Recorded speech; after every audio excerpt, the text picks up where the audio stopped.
चलो बच्चों, हम मेथड ऑफ चार्जिंग अब तक पढ़ चुके थे। आज हम पढ़ने वाले हैं कुलम्ब्स लॉ। कुलम्ब्स लॉ हमारा एक मोस्ट इम्पॉर्टेंट टॉपिक है, तो चलते हैं। कुलम्ब्स लॉ होता क्या है, इस साइंटिस्ट का नाम है।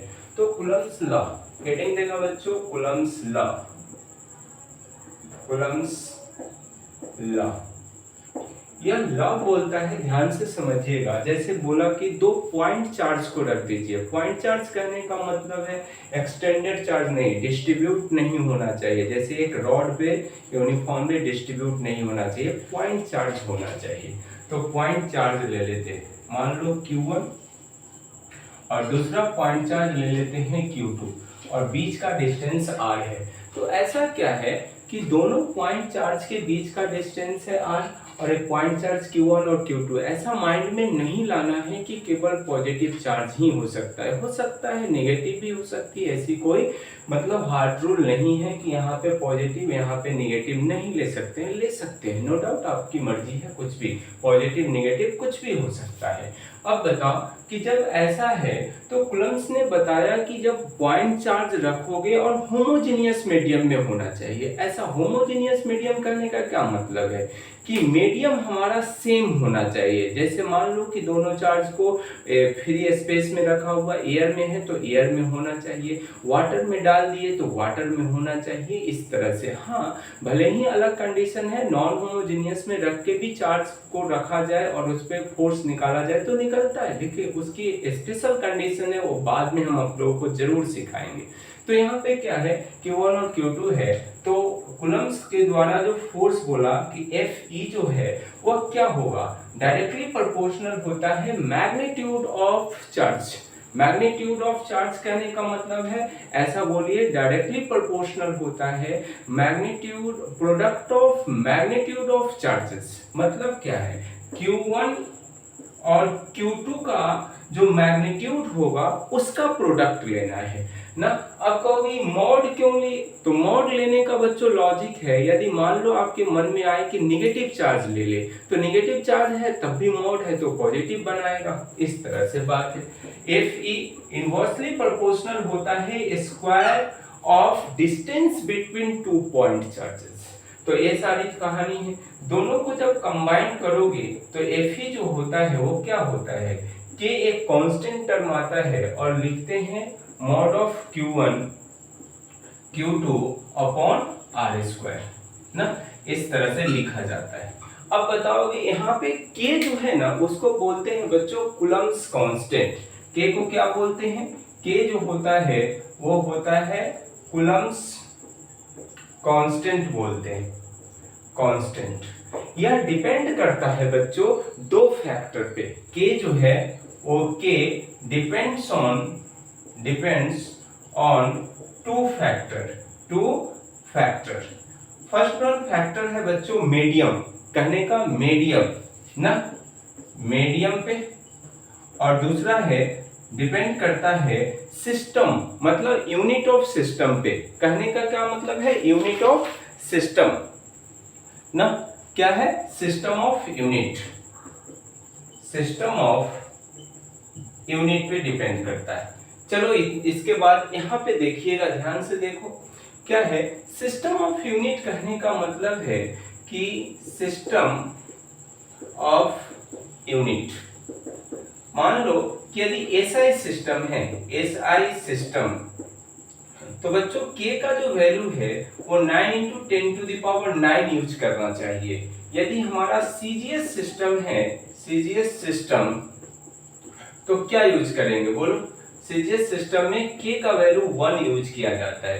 फ्री स्पेस के लिए, एयर हो तब, यह कब बच्चों, एयर के लिए, free space, in free space और एयर हो तब SI सिस्टम में हम K का वैल्यू क्या यूज करेंगे, 9 × 10⁹ CGS सिस्टम हो तो K का वैल्यू 1 यूज करना चाहिए ना। ये सारी कहानी है। तो फिर से एक बार सुन लो कि कुलम्ब्स के द्वारा जो फोर्स मतलब कहा गया कि दो पॉइंट चार्ज होगा और उन दोनों पॉइंट चार्ज के बीच जो फोर्स लगेगा बच्चों वह क्या होता है, डायरेक्टली प्रोपोर्शनल होता है product of point charge magnitude का प्रोडक्ट। और इन्वर्सली प्रोपोर्शनल होती है 1/r, मतलब inversely proportional to square of distance between two point charges. तो ये सारा प्रोपोर्शनलिटी को हटाने के बाद के आता है। यह के जो है हमारा वह क्या है, कूलम्ब्स कांस्टेंट बोलते हैं। और यह के दो फैक्टर पे डिपेंड करता है, एक तो मीडियम पे और दूसरा सिस्टम ऑफ यूनिट्स पे। सिस्टम ऑफ यूनिट कहने का मतलब है यदि फ्री स्पेस और एयर हो और एसआई सिस्टम में लेना है तो के का वैल्यू आप 9 × 10⁹ यूज कीजिए। सीजीएस सिस्टम में 1 यूज किया जाता है। स्क्रीनशॉट लो, उसके बाद हम आपको बताते हैं कि कैसे कूलम्ब्स लॉ को यूज करते हैं। ये सारा चीज स्क्रीनशॉट ले लीजिए। चलिए हो गया। अब देखिए फिर से हेडिंग लिखो बच्चों, हेडिंग लिखो how to use Coulomb's law. How to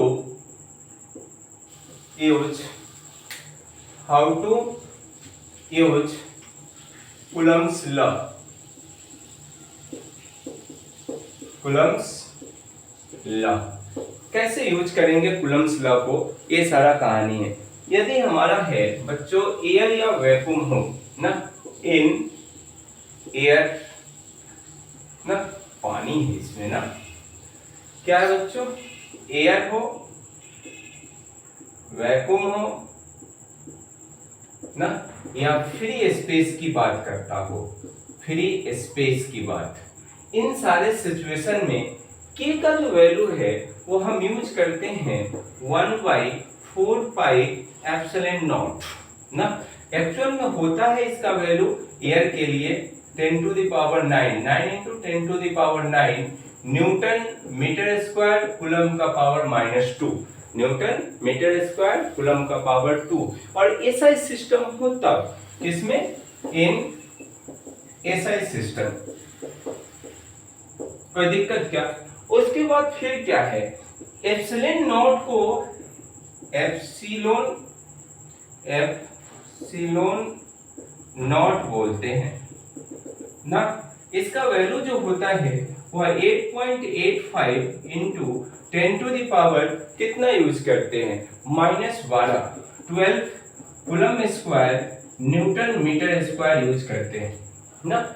ये सारी कहानी है। इसी का नाम होता है इलेक्ट्रिक परमिटिविटी भी बोलते हैं, इलेक्ट्रिक परमिटिविटी बोला जाता है, इलेक्ट्रिक परमिटिविटी बोला जाता है। ये सारी कहानी है। चार्ज को हमेशा कूलम्ब्स में यूज करना, कैसे करना है, चार्ज जो होगा, चार्ज वो कूलम में लेना है, कूलम या सीवी लिखा जाता है, सी से डिनोट कर लो या सीवी से डिनोट कर लो।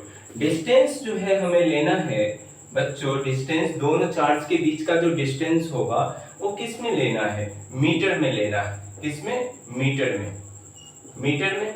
उसके बाद फोर्स जो आएगा हमारा, उसका यूनिट आएगा न्यूटन। फोर्स आएगा बच्चों, फोर्स जो आएगी इलेक्ट्रिक फोर्स, उसका यूनिट जो होगा वो न्यूटन ना, न्यूटन। ये सारी कहानी है। तो क्या क्या है, जब कूलम्ब्स लॉ यूज कर रहे हो उस समय किन किन बातों का ध्यान रखना है, फिर से ध्यान से सुनिए। के को हम 1/4πε0 यूज करते हैं, इसका वैल्यू होता है एसआई सिस्टम में 9 × 10⁹ न्यूटन मीटर स्क्वायर पर कूलम स्क्वायर। एप्सिलॉन नॉट को हम बोलते हैं इलेक्ट्रिक परमिटिविटी भी बोला जाता है, इसका एक्चुअल में वैल्यू होता है 8.85 × 10⁻⁻12 coulomb square newton metre square होता है। चार्ज को कूलम में लेना है, उसके बाद डिस्टेंस मीटर में लेनी है और फोर्स जो आएगा वो हमारा कूलम्स में आएगा। चलो थोड़ा सा इसके बारे में, के का डायमेंशन क्या होता है, डायमेंशनल फार्मूला, उसके बारे में सीख लेते हैं। चलो स्क्रीनशॉट ले लो बच्चों, हो गया। चलिए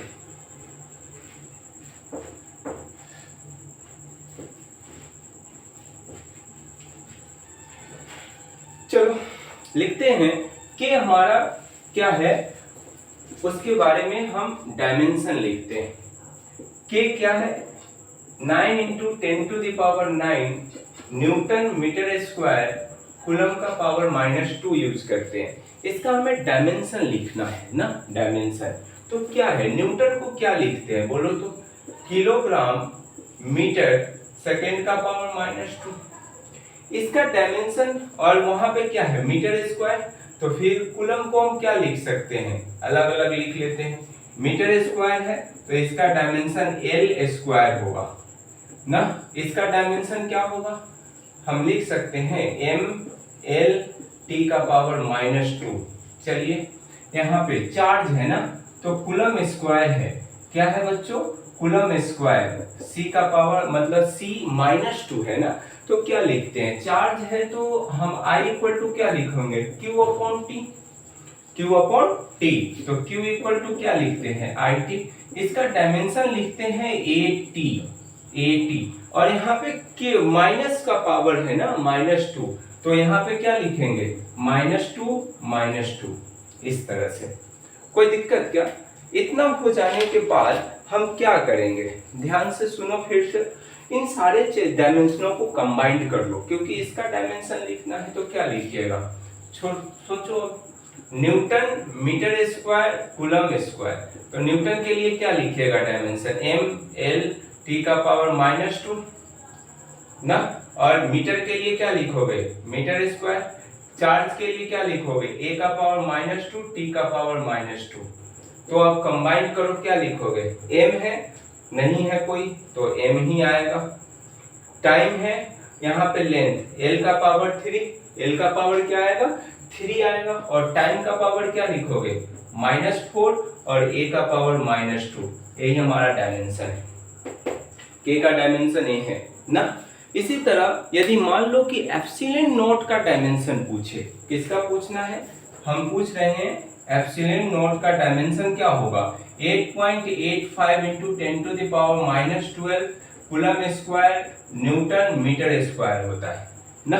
तो ऐसा है, तो याद कर कि हम सारा चीज क्या करें, उलट दे, इसका जो भी पॉजिटिव आया है, जैसे m का पावर 1 है पॉजिटिव में, तो l का पावर पॉजिटिव में 3 है, तो जो भी पॉजिटिव है उसका निगेटिव कर दो, तो वही बात ना है, देख, तो इन दोनों को कंपेयर करो, इसको और इसको ना, दिमाग लगाना है, टाइम पास नहीं करनी है। तो क्या लिखोगे बोलो तो, डायमेंशन हम लिख सकते हैं m का पावर -1, l का पावर -3, t का पावर क्या लिखोगे बोलो, +4, और a का पावर 2, इतना ही डायमेंशन आएगा ना, ये सारा चीज है हमारा, इतना डायमेंशन आ गया, तो अब क्या है, आगे देखिए, चलिए देखो, अब हम क्या पढ़ते हैं, स्क्रीनशॉट लो इसका, हो गया। चलो थोड़ा थोड़ा और चार्ज के बारे में जान लेते हैं।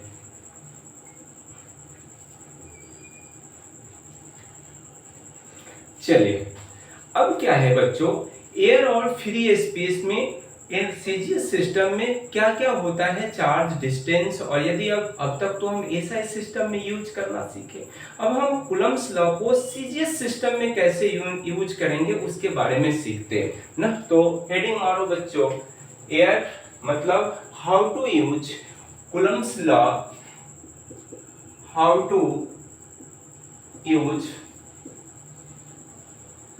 Coulomb's law in CGS system. CGS system कितने, एयर होगा, फ्री स्पेस होगी ना, वैक्यूम होगा ना, वैक्यूम होगा। तो कैसे यूज करेंगे, जैसे हम सीजीएस एसआई सिस्टम में चार्ज को क्या लिए थे, कूलम में लिए थे, उसी तरह डिस्टेंस को क्या लिए थे, मीटर में लिए थे, फोर्स को न्यूटन में लिए थे। यहाँ पे क्या करेंगे, तो देखो, चार्ज जो होगा ना, चार्ज, उसको हम यूनिट जो लेंगे ESU। ESU करने का क्या मतलब है, electrostatics, unit of electrostatics, units electrostatics मतलब क्या लिखोगे, इलेक्ट्रोस्टैटिक्स यूनिट्स, सिस्टम क्या बोलते हैं, इलेक्ट्रोस्टैटिक्स यूनिट। उसके बाद यह होता क्या है ना, होता क्या है, क्या लिखिएगा, 1 कूलम इक्वल टू होता है 3 इंटू 10⁹ ESU ना। इलेक्ट्रोस्टैटिक्स बड़ी अच्छी नाम है, इलेक्ट्रोस्टैटिक्स यूनिट्स बोल लीजिए, क्या दिक्कत है, इलेक्ट्रोस्टैटिक्स यूनिट्स बोलते हैं। तो ये है हमारा। उसके बाद क्या है, 1 कूलम में 10⁹ ESU बोलते हैं। डिस्टेंस किस में लेना है, डिस्टेंस मीटर में नहीं लेना है, इस समय सेंटीमीटर में लेना है। क्या करना है बच्चों, सेंटीमीटर में ना, सेंटीमीटर में। उसके बाद फोर्स को किस में लीजिएगा, फोर्स जो है वो डायन में होना चाहिए, मतलब 1 न्यूटन इक्वल टू कितना 10⁵ डायन होती है ना। ये सारा चीज आप यूज कीजिएगा, क्या दिक्कत है। तो इन सारे चीजों को आपको सीजीएस सिस्टम में लेते समय ये ध्यान में रखना है, इलेक्ट्रोस्टैटिक्स यूनिट्स में। और 1 CV इक्वल टू मतलब charge 1 coulomb charge 3 into 10⁹ ESU के बराबर होता है, वो सेंटीमीटर में लेना है डिस्टेंस, और फोर्स को डायन में लेना है ना। इस तरह से चलो छोटी छोटी और हम कमेंट करते हैं कि यह सारा होता क्या है। जैसे आपको अभी बताया गया ना, जैसे दो चार्ज पॉइंट चार्ज है, ध्यान से देखिएगा, 2 पॉइंट चार्ज है, बीच का डिस्टेंस r है। तो यह दोनों, यह वाला चार्ज इस पे फोर्स लगाएगा क्या, F21, मतलब इसको क्या पढ़ते हैं, फोर्स एक्ट, फोर्स क्या पढ़ोगे, force act on two due to 1, और इस पे क्या लगेगा, ऐसे लगेगा F12, इसको क्या पढ़ोगे, force acts on 1 due to 2।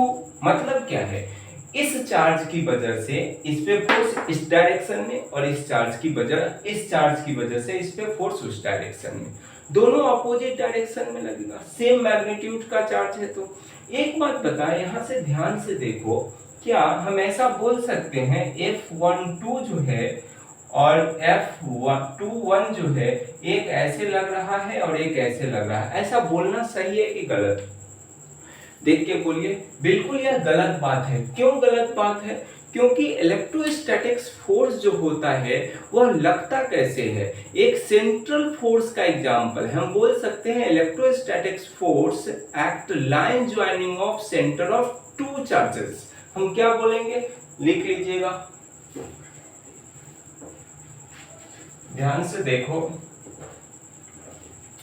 हम क्या बोलते हैं, इलेक्ट्रोस्टैटिक्स फोर्स,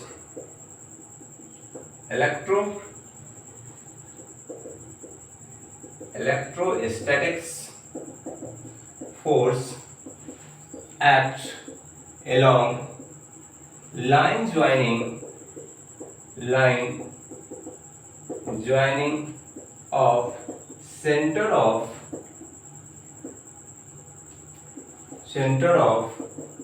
2 charges ना, 2 चार्जेस के बीच। तो क्या यह दोनों फोर्स जो है वह चार्ज यहाँ पे Q1 है और यहाँ पे Q2 है, क्या दोनों फोर्स का जो लाइन ऑफ एक्शन है एक दूसरे को ज्वाइन कर रहा है कि नहीं कर रहा है। तो इस तरह से यह हमें काम ही नहीं है। कूलम्ब्स लॉ में हमेशा फोर्स जो लगता है दोनों line joining of centre of 2 charges के बीच लगता है, एलोंग लगता है। देखो तो यहाँ पे मिलाओगे तो सेंटर तो ये है चार्ज का, इसके एलोंग लग रहा है कि, लेकिन यहाँ पे तो लग रहा है ना इसके एलोंग। तो यह बात सही है, लेकिन यह बात गलत है।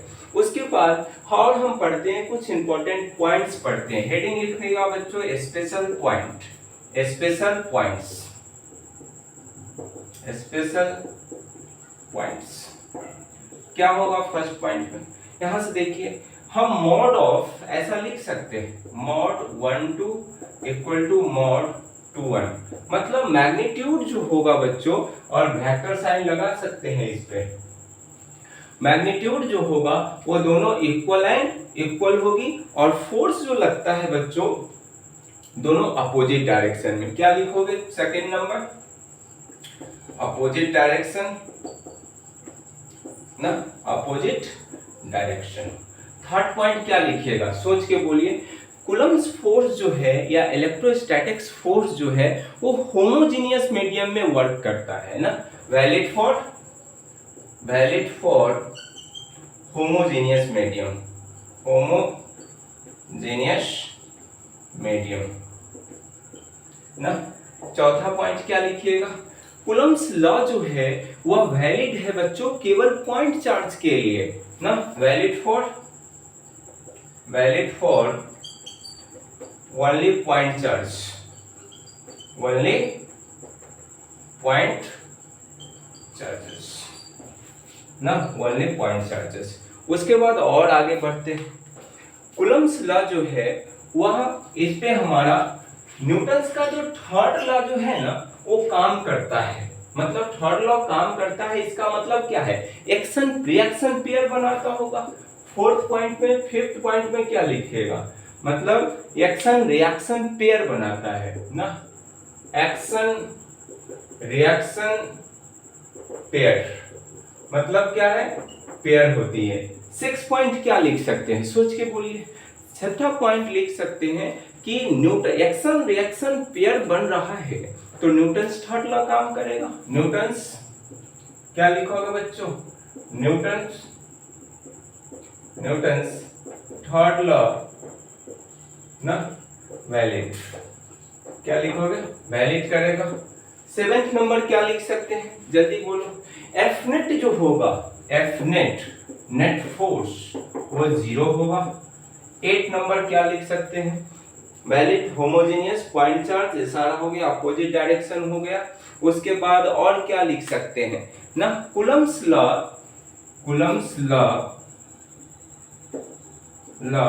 Is not valid for extended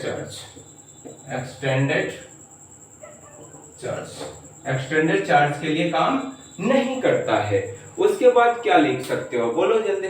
Coulomb's law जो है वह एक एग्जांपल है बच्चों सेंट्रल फोर्स का, मतलब क्या है, कूलम्ब्स लॉ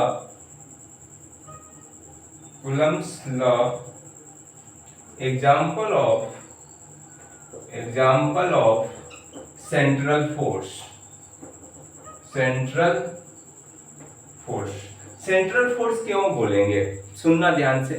सेंट्रल फोर्स बोलने का मतलब है कि जो फोर्स जो है वो कैसा एक्ट करता है, along line joining of centre of two charges, दोनों चार्ज जो पॉइंट चार्ज है उसके बीच जो का जो सेंटर है उसके अलोंग काम करता है। और जो भी फोर्स ऐसा है उसको सबको सेंट्रल फोर्स बोल सकते हैं। जैसे आप ग्रेविटेशनल फोर्स, वह भी सेंट्रल फोर्स का एग्जांपल है। तो ये सारी कहानी है। कूलम्ब्स लॉ जो है, यहाँ 10th पॉइंट क्या लिख सकते हैं, बोलो 10th पॉइंट में क्या लिख सकते हैं, कूलम्ब्स लॉ या इलेक्ट्रिक फोर्स जो है बच्चों एक लॉन्ग रेंज फोर्स है। क्या है, लॉन्ग रेंज फोर्स ना। Electric force is a long range force होता है। लॉन्ग रेंज फोर्स कहने का मतलब है अप टू इंफिनिटी पे भी चार्ज रख दोगे ना, भले ही मैग्नीट्यूड कम होगा लेकिन काम करेगा वो, ऐसा नहीं है कि काम नहीं करेगा। इन सारे पॉइंट्स को ध्यान से देखिए और ये सारा स्पेशल पॉइंट्स है। फिर से स्पेशल पॉइंट को सीख लेते हैं कि क्या क्या है। इलेक्ट्रोस्टैटिक्स फोर्स जो है वो line joining of centre of two charges के अलोंग काम करता है। उसके बाद इक्वल मैग्नीट्यूड का होता है, अपोजिट डायरेक्शन होगी। उसके बाद अपोजिट डायरेक्शन के बाद होमोजेनियस मीडियम में केवल काम करता है, पॉइंट चार्ज के लिए वैलिड है, एक्सटेंडेड चार्ज के लिए वैलिड नहीं है। उसके बाद एफ नेट जो होगा बच्चों वो 0 होगा। उसके बाद न्यूटन्स थर्ड लॉ वैलिड करता है, और न्यूटन्स थर्ड लॉ वैलिड है तो एक्शन रिएक्शन पेयर बनाएगा। अब कहोगे ये एक्शन रिएक्शन पेयर कैसे बनाता है, ध्यान से समझो तो थोड़ा सा। जैसे यह चार्ज है पॉजिटिव, यह भी चार्ज पॉजिटिव है, इसके पास लाइए दूर भागेगा। फिर मान लो कि यह नेगेटिव नेचर का या पॉजिटिव नेचर का, इसके पास लाइएगा, एक तरफ से अट्रैक्शन करेगा, एक दूसरे को अट्रैक्ट करेगा या रिपेल करेगा, एक्शन रिएक्शन पेयर बनाता है।